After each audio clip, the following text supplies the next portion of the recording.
Vamos a conversar, vamos a entrevistar aquí en W Radio a Eduardo Guerrero, especialista en temas de seguridad. Eduardo, gracias por tomarnos la llamada. Hola Carlos, un gusto como siempre.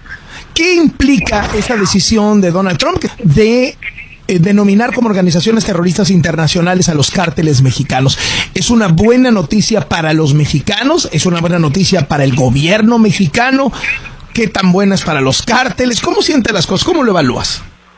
Pues mira, es una medida que le da una especie como de menú al gobierno de Estados Unidos para castigar o sancionar a actores de distinto tipo que están vinculados, que ayudan, que apoyan, que aportan recursos, que les dan, por ejemplo, que les venden armas, que los vuelven más fuertes a los cárteles. Cualquier tipo de colaboración en Estados Unidos, lo de la incursión en México, en territorio mexicano, es también, digamos, parte de este menú, pero algo realmente que sería muy remoto que se utilizara. No se ha utilizado en los últimos años este tipo de designación para justificar incursiones en países foráneos, ¿no?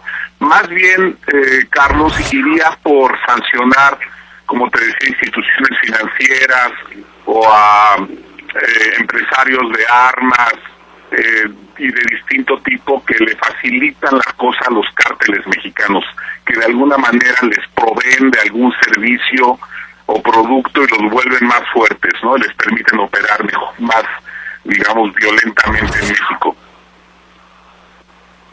¿Qué te imaginarías que va a hacer Trump con estas herramientas? ¿Crees que veremos en breve que de pronto un dron se estrelló contra un laboratorio de fentanilo en la Sierra de Sinaloa?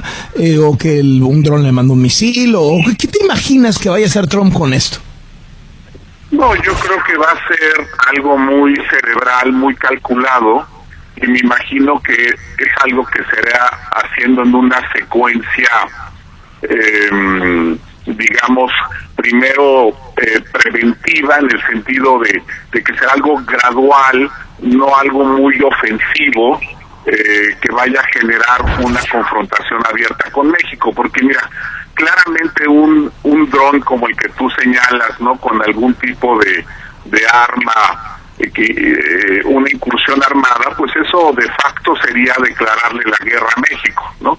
Y eso pues sí, ya son palabras mayores. Yo lo veo como algo sumamente remoto, solo en el caso de que México se resistiera a colaborar con Estados Unidos, tanto en las tareas de deportación, contención de las caravanas migrantes, o que de plano no quiera colaborar con Estados Unidos para armar operativos contra los cárteles más peligrosos, ¿no? Sobre todo Jalisco y Sinaloa.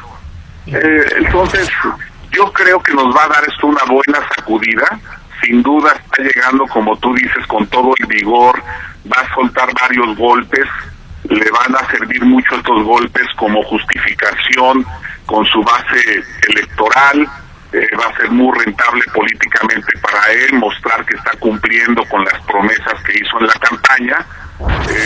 Habrá, digamos, todo un aparato propagandístico difundiendo estas imágenes con los migrantes, quizás algunas acciones también contra los cárteles, pero más, yo diría, en el ámbito financiero y de sanciones a colaboradores directos o indirectos de los cárteles, pero en suelo mexicano, Carlos, no en suelo mexicano, perdón, en suelo estadounidense, no en suelo mexicano. ¿Crees que esto ayude a bajar la violencia en México?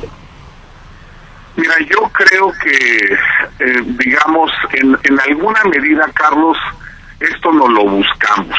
Lo buscamos porque fuimos sumamente pasivos en los últimos años con los cárteles. Toda esta política de abrazos y no balazos, la verdad es que permitió que las organizaciones criminales se fortalecieran, se expandieran más, exportaran más opioides, sobre todo fentanilo, a Estados Unidos. No hubo también hubo mucha apatía del gobierno mexicano para colaborar con Estados Unidos en el arresto o abatimiento de líderes criminales. Y es por eso, Carlos, que Estados Unidos finalmente pues se saltó las trancas, se arrestó en suelo mexicano con algunos operadores al Mayo Zambada. Con eso dividió al cártel de Sinaloa y lo debilitó enormemente. Esto fue con Biden, y con Trump seguramente veremos cosas como estas adicionales en caso de que el gobierno mexicano siga mostrando la misma apatía, lo cual, por cierto, tampoco creo que sucederá, porque en estos 3 meses que lleva la presidenta Sheinbaum, pues hay un gran contraste en términos de arrestos y de operaciones contra el crimen organizado, ¿no? Que han aumentado. No, y el abrazos no balazos ya se acabó, ¿no? Completamente, ¿no? Si vemos informes recientes como el de México Evalúa, vemos que se han multiplicado mucho los operativos y los arrestos contra criminales de alto perfil, porque sí habíamos estado muy adormilados, querido Carlos, en los últimos años en ese ámbito, ¿no? Eduardo Guerrero, te agradezco muchísimo estos minutos para W Radio, qué gusto saludarte. Encantado, un abrazo, Carlos. Igualmente, bye, bye. Hasta luego, un especialista en temas de seguridad. Para la administración de Trump, el diagnóstico sobre México es claro. Los cárteles del narcotráfico controlan enormes áreas de la frontera y han debilitado al gobierno al grado de asesinar candidatos a puestos de elección popular y periodistas. Un hombre que se va a volver tremendamente poderoso en el gabinete de Trump, el republicano Marco Rubio. Marco Rubio dejó hoy muy claro que México es tema central para el próximo gobierno americano. Rubio va a ser una figura clave en la relación México-Estados Unidos. Estará a cargo de la renegociación del TEMEC, y no olvide que criticó fuertemente a López Obrador durante su mandato al calificarlo como un mal aliado del gobierno de Estados Unidos. Marco Rubio también acusó a los cárteles del narco de intervenir en las elecciones en México el año pasado y dijo que están debilitando al gobierno mexicano. Recordó que hubo varios candidatos asesinados, incluso afirmó que mataron aspirantes presidenciales, lo cual no es cierto. Eso pasó en Ecuador. Ante la queja constante de López Obrador y Sheinbaum de que Estados Unidos vulneró la soberanía mexicana con la captura de Ismael El Mayo Zambada, el futuro secretario de Estado de los Estados Unidos señala que los que están vulnerando la soberanía de México son los narcos. No solo fue Marco Rubio, Pam Bondi, la que va a ser fiscal general de los Estados Unidos, fue también a su audiencia en el Senado y, al igual que Marco Rubio, respaldó que los cárteles mexicanos sean designados como organizaciones terroristas extranjeras por el gobierno de Estados Unidos. Por cierto, en su comparecencia ante el Senado, el futuro secretario de Estado Marco Rubio arremetió contra el régimen de Venezuela. Afirmó que Venezuela está dirigida por una organización criminal y que si sigue así, Venezuela va a seguir expulsando migrantes.